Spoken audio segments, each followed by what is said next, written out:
Hi everyone, Sean Joyce here for Cyber in 60, and it is my pleasure to be here today with Kevin Mandia, founder of Mandia and also co-founder of Ballistic Ventures. Thanks, Welcome, Sean. Kevin. Thank you, Sean.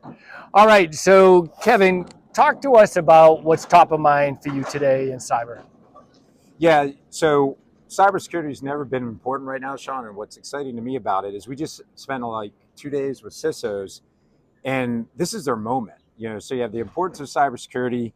You have, if they can advocate for a position, they can do so many more things. They can become real executives. They can be part of the C-suite. They can take on product security. They can take on the security of the supply chain. They can look at the security of the personnel outside of the enterprise. And you just look at, because of the importance of cyber, it's the importance of the role. And I do feel that crossroads of the role. Do we go up in the org chart, or do we stay lateral and let other people take pieces of the pie? And then we're living through the shift change with AI and the security concerns that come with that. And you just look at a room full of people that recognize this is our moment. This is the CISO moment. And there may be other moments in the future. There are other moments in the past. But this is a great moment to be a CISO, to advocate for your role and remit, to expand to the challenges that we have, and just step into that role. Step into the future. So let me ask you a follow-up then. So I would agree with you. Like, how do you actually step into that true business executive role? Yeah, What do you think is sure. the biggest challenge out there in preventing many of the CISOs from doing that? One of the biggest challenges is a lot of other executives don't understand cybersecurity. They see it as fear, uncertainty, and doubt, and this big enigma, and they can't figure it out.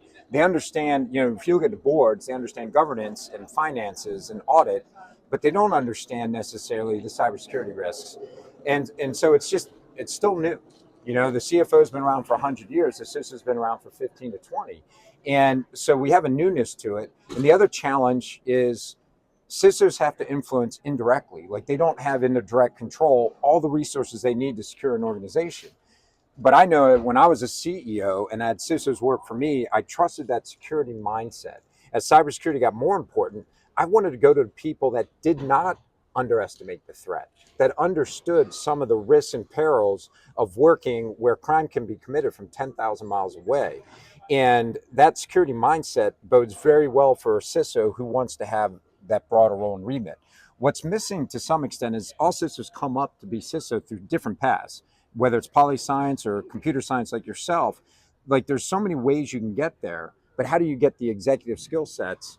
And that's just part of learning to understand the budget process, learning the business, learning how to speak like an executive, handle yourself like an executive. And that's something that will come with time, come with effort, come with classes, executive courses at Harvard and other schools. But other professions did it, and the CISO, in my opinion, has an opportunity today to be an executive role. All right, one last question. You made some great points there, Yeah, and you and I both talk to a lot of yeah, boards. yep. All right, what is the advice that you give to not only boards but CISOs in that interaction? First, to the CISO, I'd say find the language of the board, the frame of reference that you could speak to them that and they understand it. And there is no one right answer. It's particular to the maturity of the organization's security program, or whether it's regulated or not, the understanding of the board, whether they've had an incident before or not. So you look at that, you got to figure out, does this framework work for you? And this is how I'll report to you. And it should be a little bit of a pattern recognition. So every time you're speaking to your committee or your board, as a CISO, the board goes, I recognize that. I'm getting used to that. And you get a cadence or a battle rhythm that's meaningful for your company, whatever that may be. And I'll leave you with a quick hint of what has worked for others people is figure out the services and assets that are critical to your business, and then figure out what cyber program defends those assets and critical services, makes them resilient, and report on that. How are we doing to make sure we can execute our business during times of duress? That's right. So Yep. basically, you're saying critical services. What Yep. are the threats? What are the Yep. risks? What are we doing about it? You got it. What are the people, process, and technologies to address it? And then I didn't flip it. What are the board? How do you educate them to understand the CISO? Yeah. Quite frankly, the board's got to say, and really it's more the CEO and business line owners. They have to say, here's what matters to the business.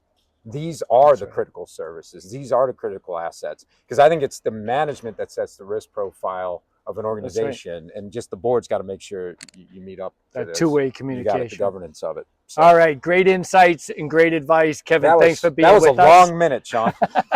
Thank you. And that's it for Yeah. Cyber in 60.